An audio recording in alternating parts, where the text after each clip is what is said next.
ZV-E1 vlogging கேமராவா? ஆக்சுவலாக vloggingனா என்ன? Posting short video R maintaining vlog. vlogging okay. எதை பற்றி, எந்த மாதிரியான content? Daily vlog, travel vlog, tech vlogs. அட நம்ம கேட்டகரி. Music vlog. பட் அதுக்கும் இந்த கேமராக்கும் என்ன சம்பந்தம்?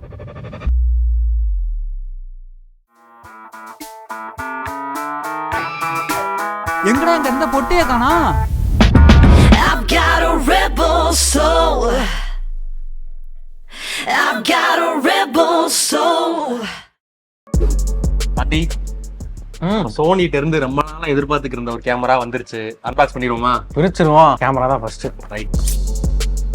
ஓகே, எடுத்தோன்னே என்ன இருக்கு? 3 years வாரண்டி. நெக்ஸ்ட் வந்து யூசர் கைட்ஸ், மேனுவல்ஸ் அந்த மாதிரி கொடுத்துருக்காங்க. கார்ட்ஸ். ஓகே, மெயின் ஐட்டத்தை எடுங்க. சின்ன சின்னதா போவோம். சின்னதா போகுமா? ஃபர்ஸ்ட் இது என்னமோ விபூதி மடிச்சு கொடுத்த மாதிரி கொடுத்துருக்காங்க. ஓ, மைக்குங்க டெட் கேட் கொடுத்துருக்காங்க. நாய்ஸ் எதுவும் வராம இருக்கணும்ன்றதுக்காக இவங்களே கொடுத்துருக்காங்க. டெட் கேட் அது பேரு.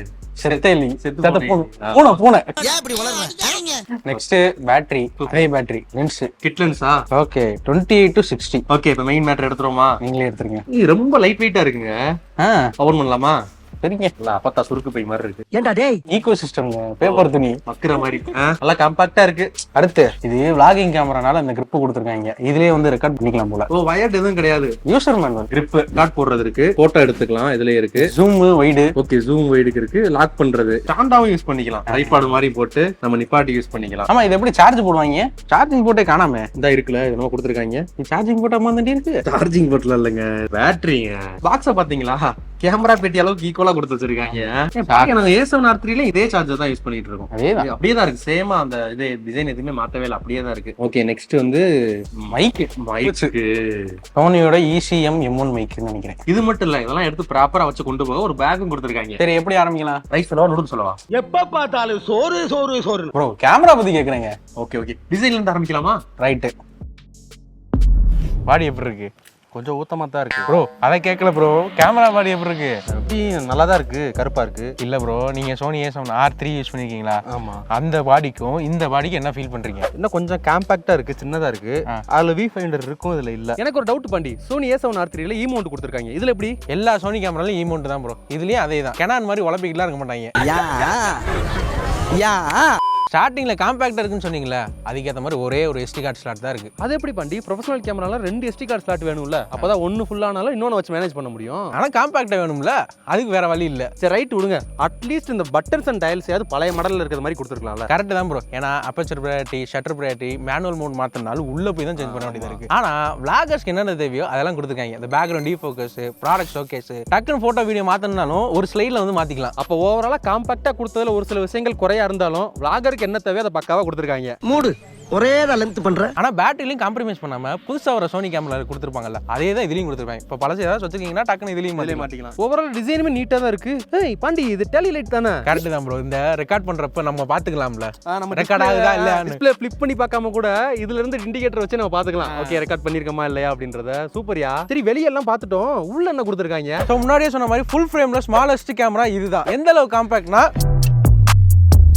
இந்த அளவுக்கு. அதுக்காண்டி இதை பாயிண்ட் அண்ட் ஷூட் கேமரா வச்சிருக்காங்க. இதுல 12 megapixel full frame back illuminated streamer sensor கொடுத்துருக்காங்க. இது எங்கேயோ பார்த்த மாதிரி இருக்குன்னு நினைச்சீங்கன்னா எஸ், வீடியோகிராஃபிக்கு பெஸ்ட்டாக இருக்கிற சோனி A7 S3ல இருக்க சேம் சென்சாரை இதுலையும் கொடுத்துருக்காங்க. ஸோ நாங்கள் என்ன பண்ணோம்னு பார்த்தீங்கன்னா, சோனி A7 S3யும் ZV-E1யும் கம்பேர் பண்ணி பார்த்தா வர சோனி A7 S3 இங்கே இருக்குன்னா ZV-E1 இங்கே இருக்கு. ஏன்னா சோனி A7 S3ல டீடைலிங்ஸ் வந்து அதிகமாக இருக்கு அண்ட் ZV-E1ல வந்து கான்ட்ராஸ்ட் வந்து அதிகமாக இருக்கு. அண்ட் நைட் வீடியோகிராஃபின்னு பார்க்கல ZV-E1ல இருந்து கிரெயின்ஸ் அதிகமாக இருக்கு. S3யை கம்பேர் பண்ணல. டைனமிக் ரேஞ்சுன்னு வரையிலையும் S3 மாதிரியே 15+ ஸ்டாப்ஸ் ஆஃப் டைனமிக் ரேஞ்ச் இருக்குன்னு சொல்றாங்க. நாங்களும் சில ஹார்டான சிச்சுவேஷன் லைக் ஹைலைட்ஸ் மட்டும் எக்ஸ்போஸ் பண்ணிட்டு ஷேடோஸ்ல டீடைல் வருதான்னு பார்த்தோம். டீடைல் இருந்துச்சு. அதே மாதிரி ஷேடோஸ்க்கு இம்பார்ட்டன்ஸ் கொடுத்து அதுக்கு எக்ஸ்போஸ் பண்றப்ப ஹைலைட்ஸ்ல டீடைல் இருக்கு, பட் சில இடங்கள்ல அந்த கிளவுட்ஸ்க்குலாம் இல்லையோன்னு ஃபீல் ஆகுது. ஆனா ப்ராப்பரா செக் பண்றதுக்கு எங்கிட்ட அந்த அளவுக்கு எக்யூப்மெண்ட் இல்ல. ஓவராலா நாங்க பார்த்த வர டைனமிக் ரேஞ்ச் நல்லாவே இருக்கு. அண்ட் இது போக ரெக்கார்டிங் ஆப்ஷன்ஸ் பாத்தீங்கன்னா 10 பிட் 422 4K 120 FPS வரைக்கும் எடுத்துக்கலாம். கார்டும் பேட்டரியும் தீர வர.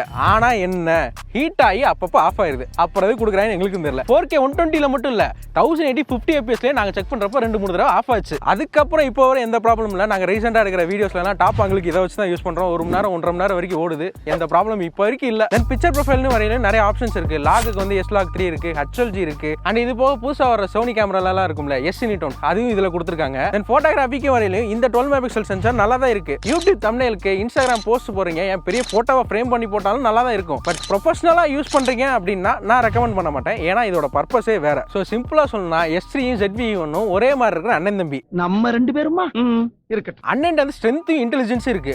ஆனா அதே 100% வந்து தம்பிட்ட இருக்கேன்னு கேட்டீங்கன்னா அது இல்ல. ஒரு 60 to 70 தான் இருக்கு. ஆனா அண்ணன்ட்டே இல்லாத சில ஃபீச்சர்ஸ்லாம் தம்பிட்ட இருக்கு. அது என்ன அண்ணன்ட்டே இல்லாத ஒரு ஃபீச்சர்ஸ்லாம் தம்பிட்ட இருக்கு?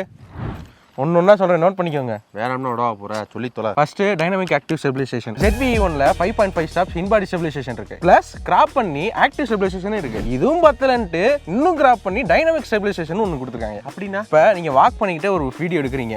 ஆக்டிவ் போட்டிங்கன்னா ஒரு ஃபுட் ஸ்டெப் வந்து தெரியும் இந்த வாபிள். ஆனா இதை போட்டிங்கன்னா இன்னும் அது ரெடியூஸ் ஆகும். மோஸ்ட் ஆஃப் த சிச்சுவேஷன்ல ஒரு 50% கிம்பிளுக்கு ஈக்குவலா தெரியுது. யோ இவ்வளவு வாபிள் ஆயிட்டு இருக்கு, கிம்பிளுக்கு ஈக்குவலா இருக்குன்றா? நான் ஆரம்பத்திலே சொன்னேன்ல 50% தானே, அதுக்கேற்ற மாதிரி தான் இருக்கும். சரி அதை விடுங்க. எனக்கு ஒரு டவுட். vloggingக்கு தான் இந்த கேமரா மெயினா சொல்றாங்க. ஒருத்தர் vlog எடுக்கிறப்ப ஒய்டா தெரியணும், நல்லா சீனரிஸ்லாம் தெரியணும் தான் எதிர்பார்ப்பான்.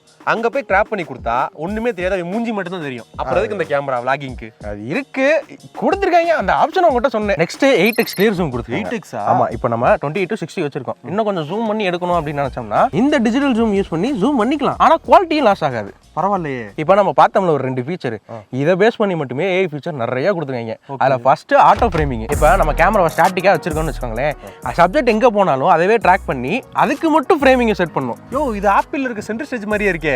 அதே தான் வீடியோ கால்லாம் பேசும்போது நம்ம எங்கிட்ட அசஞ்சாலும் அப்படியே நம்ம சென்டர் பண்ணி ஃபோக்கஸ் பண்ணிட்டே இருக்கும்ல. சரி இப்போ ஒரே ஃப்ரேம்ல 2-3 சப்ஜெக்ட்லாம் இருக்குன்னா எதை நம்ம ட்ராக் பண்ண முடியும்? நமக்கு எந்த சப்ஜெக்ட் வேணுமோ அதை மட்டும் கிளிக் பண்ணா போதும், அது ஆட்டோமேட்டிக்காக ட்ராக் பண்ணிக்கிறோம். Okay okay. Next frame stabiliser. இப்போ நம்ம கேமரா மூவ் பண்ணிட்டே இருக்கும், ஆனால் சப்ஜெக்ட் மட்டும் சென்டராகவே இருக்கணும்னு நினச்சோம்னா இதை ஆன் பண்ணிக்கலாம். யோ இது ரெண்டு கிட்டத்தட்ட சிமிலரா தானே இருக்கு. இதோட யூஸ் கேஸ் வேற. இப்போ நம்ம ஒரு சப்ஜெக்டை வந்து ஃபாலோ பண்ணிக்கிட்டே இருக்குன்னு வச்சுக்கோங்களேன், நம்ம கை ஷேக் ஆகிட்டே இருக்கும். அதெல்லாம் தவிர்த்துட்டு சப்ஜெக்டை மட்டும் சென்டராகவே வச்சிருக்கணும் அப்படின்னா இது யூஸ் ஆகிக்கும். ஓகே இது நல்லா தான் இருக்கு. பட் ஆனால் அக்யூரேட்டா இருக்குமா? ஓரளவுக்கு அக்யூரேட்டாக தான் இருக்கும். ஆனால் டைனமிக் ஸ்டெபிலைசேஷன் மாதிரி இதுலையும் கிராப் விழுகும். தென் பேக்ரவுண்ட் டிஃபோக்கஸ் இருக்கு. இந்த பட்டனை மட்டும் பிரஸ் பண்ணல, செட்டிங்ஸ் அதுக்கேற்ற மாதிரி அட்ஜஸ்ட் பண்ணி பேக்ரவுண்ட் பிளரை அப்புறம் தூக்கி விட்டுரும். பரவாயில்லையே, vloggers-க்கு நல்லா யூஸ்ஃபுல்லா இருக்கும். அதே மாதிரி தான் multiple face recognition, product showcase இதெல்லாம் கொடுத்துருக்காங்க. நல்லா தானே கொடுத்துருக்காங்க. நல்லா தான் இருக்கு. இதுக்கு அடுத்து பாருங்க, அடுத்து சினி vlog மோடுன்னு ஒன்று கொடுத்துருக்காங்க. மேலையும் கீழையும் பிளாக் பார் வச்சு சினிமாட்டிக் லட்ஸ்லாம் கொடுத்து சினிமாட்டிக் எடுக்கலாமா. ஓஹோ, மேலையும் கீழையும் பிளாக் பார் கொடுத்து உனக்கு சினிமாட்டிக் லட் போட்டா சினிமாட்டிக் கேமரா ஆயிருமா? என்னடா புத்தாட்டாது? இதோ கூட விடுங்க, இதோட ஸ்பெஷல் ஐட்டம் ஒன்று இருக்கு. என்ன தெரியுமா? நம்ம vlog பண்றப்ப ஸ்கின் ஸ்மூத்தா தெரியறதுக்கு சாஃப்ட் ஸ்கின்னு ஒரு ஃபீச்சர் கொடுத்துருக்காங்க. யோ என்ன மொபைல் கேமரால கொடுக்குற மாதிரி கொடுத்து வச்சிருக்காங்க. ஓப்போ விவோவே நம்ம கலாச்சி தள்ளுவோமே, இதெல்லாம் ஏன் கொடுத்துருக்காங்க அப்படின்னு. ஆனா சோனி கிட்ட இருந்து இதெல்லாம் எதிர்பார்க்கவே இல்லை. இதை அட்ஜஸ்ட் வர பண்ணிக்கலாம்ல. சரி ஓகே. ஆட்டோ ஃபோக்கஸிங் வரல, இந்த புதுசா வந்துச்சுல சோனி A7 R5, ஆமா அதே மாதிரி கொடுத்துருக்காங்க. ஹியூமன், அனிமல், பேர்ட்ஸுக்குலாம் ஆட்டோ ஃபோக்கஸ் இருக்கு. இது போக இன்செக்ட்ஸ், காரு, ட்ரெயின், ஏரோப்ளேனுக்குலாம் ஆட்டோ ஃபோக்கஸிங் இருக்கு. ஏரோப்ளேனுக்குலாம் என்னத்தையா அவங்க ஆட்டோ ஃபோக்கஸ் எப்படி எடுப்பாங்க? vloggers-ல இப்படி தூக்கிடுவாங்க இல்ல முன்னாடி போய் இப்படி தூக்கிடுவாங்களா? அதே மாதிரி ஃபுல்லாவே டச் கண்ட்ரோல் தான் ப்ரோ. அப்பச்சர், ஐஎஸ் எல்லாமே டச்லயே கண்ட்ரோல் பண்ணிக்கலாம். சோனில ஃபர்ஸ்ட் டைம் ஃபுல்லா டச் கண்ட்ரோலா? ஆமா. Visual okay. ஆடியோக்கு வந்து இன்பாடியா 3 கேப்சூல் மைக் வந்து கொடுத்துருக்காங்க. Front, rear, all directions and auto ஆப்ஷன்ஸும் இருக்கு. இப்போ நீங்க கேக்குறது வந்து இன்பாடி கேமரா மைக்ல இருந்து கேட்டுக்கிறீங்க. இப்போ சுத்தி வந்து ஓட சவுண்ட் கேட்கும். இது போக பேக்ரவுண்ட் நாய்ஸ் எல்லாம் இருக்கு. ஏன் ஆடியோ எப்படி இருக்குன்னு நீங்களே சொல்லுங்க. அண்ட் இந்த மைக் மட்டும் இல்லாம சோனியோட ECM M1 மைக்கும் நம்மகிட்ட இருக்கு. இது வந்து புதுசா லான்ச் பண்ணிருக்க ஷார்ட்கன் மைக். இதை கனெக்ட் பண்றதுக்கு எந்த வித வயரும் தேவையில்ல. ஸ்ட்ரைட்டா ஹாட் ஷூ மவுண்ட்ல மாட்டியே நம்ம யூஸ் பண்ணிக்கலாம். அண்ட் இந்த மைக் தான் வேர்ல்ட் ஃபர்ஸ்ட் டைமா 8 ரெக்கார்டிங் மோட்ஸ் வந்து கொடுக்குறாங்களா இன்பில்டா. அண்ட் இது போக 4 மைக் கேப்சூல்ஸ் இருக்கு. ஆடியோ இம்ப்ரூவ் பண்றதுக்கு ஏகப்பட்ட டெக்னாலஜிஸ் கொடுத்துருக்காங்க. ஸோ இதெல்லாம் ப்ராசஸ் பண்ணி ஆடியோ பெட்டரா கொடுக்கும்னு சொல்றாங்க. இது சோனியோட ECM M1 மைக்ல பேசிக்கிறது. இதுக்கு முன்னாடி இன்பாடி கேமரா மைக்ல பேசினதுக்கும் இதுக்கும் எது பெட்டர் அப்படின்றத நீங்களே சொல்லுங்க. கீழே கமெண்ட் பாக்ஸுக்கு கமெண்ட் பண்ணு. எல்லாம் லைட்டா போடல. ஸோ இந்த கேமரா பற்றி ஓவரால் எல்லாமே பார்த்தாச்சுன்னு நினைக்கிறேன். இந்த கேமராவோட விலை 2,44,000 சோனியோட அஃபீஷியல் வெப்சைட்டில். ஆண்டி நீங்கள் யூஸ் பண்ண வர இந்த கேமரா யாருக்கெல்லாம் கரெக்டாக இருக்கும் அப்படின்றத நீங்கள் சொல்லுங்கள். மெயினாக vlog பண்ணுறவங்க, ட்ராவல் பண்ணி வீடியோ போடுறவங்களுக்கு, அப்புறம் காம்பாக்டாக சில பேர் கேட்பாங்க அவங்களுக்கு, சோலோ கிரியேட்டர்ஸ்க்குலாம் இது சூப்பராக யூஸ் ஆகும். முக்கியமாக அந்த குவாலிட்டி லாஸ் ஆகாமல் வீடியோ எடுக்கணும்னு நினைப்பாங்கல்ல, அவங்களுக்குலாம் சூப்பராக செட் ஆகும். தம்பி இதோட விலை 2,62,000. இது எவ்வளோ? 2,44,000. 18 ரூபா டிஃபரன்ஸ் தான். இது ப்ரொஃபஷனல் யூஸ் பண்ணுவேன், ஃபியூச்சர் ப்ரூஃபாக யூஸ் பண்ணிட்டு போயிருவேன். இப்போ நாளைக்கே நான் ஷார்ட் ஃபிலிம் எடுக்கணும்னு நினைச்சேன் ஆயிடுச்சுன்னு வச்சுக்கேன், சினி லென்ஸை போட்டு நான் பாட்டு எடுத்துட்டு போயிட்டே இருப்பேன். ஹலோ, இதோட பர்பஸே வேற. நான் வாட்டு சிங்கிளால ஷூட் பண்ணிட்டு போயிட்டே இருப்பேன். ஏகப்பட்ட ஏஐ ஃபீச்சர்ஸ் இருக்கு. என்னதில் வியூ ஃபைண்டர் இருக்கு, ஒன்னதில் இருக்கா? பார்க்க ப்ரொஃபஷனல் கேமரா மாதிரி இருக்கு, அது பார்க்க பொம்மை கேமரா மாதிரி இருக்கு. இத்தனைக்கும் இதை கம்பேர் பண்றப்ப 18,000 தான் வித்தியாசம். அதான்டா வயிற்றுச்சலா இருக்கு. ஒத்துக்கிறேன் ப்ரோ, ஒத்துக்கிறேன். நீங்கள் சொன்ன மாதிரி எக்ஸ்ட்ரா ஃபீச்சர்ஸ் ஏதாச்சும் கொடுத்துருக்கலாம்னு எனக்கும் தோணுச்சு. Like viewfinder, dual card slot, இது மாதிரி சில ஃபீச்சர்ஸ்லாம் கொடுத்துருக்கலாம். அட்லீஸ்ட் ரேட்டனாச்சும் ஒரு 1.80 2க்குள்ள எல்லா அக்சசரிஸ் சேர்த்து இன்க்ளூடிங் ஹேண்ட் கிரிப்போட சேர்த்து கொடுத்துருந்தாங்க என்ன வைங்களேன், இந்த பட்ஜெட்டுக்கு இதுதான் பெஸ்ட் கேமரா வந்திருக்கும். ஆக உங்களுக்கு 2,44,000 போட்டு வாங்குற அளவு மனதைரியம் இருக்கு, உங்களோட பர்பஸ் vlogging தான் அப்படின்னா இது ஒரு நல்ல ஆப்ஷன்.